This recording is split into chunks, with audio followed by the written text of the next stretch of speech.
মালিক আমাদের সাথে কি করবে? মালিক আমার সব হাড্ডি ভেঙে যাচ্ছে মালিক। মালিক আমার জামা কাপড় খুলছো কেন সব? উফ মালিক, উফ ব্যথা লাগছে মালিক।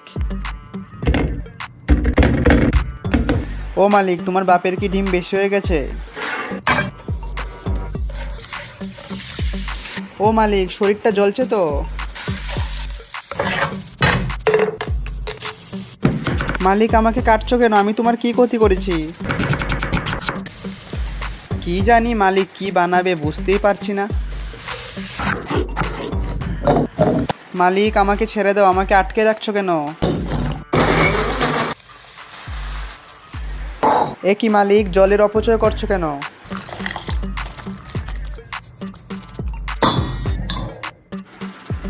আচ্ছা মালিক, আমাকে খাওয়ার জন্য এইসব করছেন? দেখো বন্ধুরা, আমার রাক্ষস মালিক এখন আমাকে খাবে।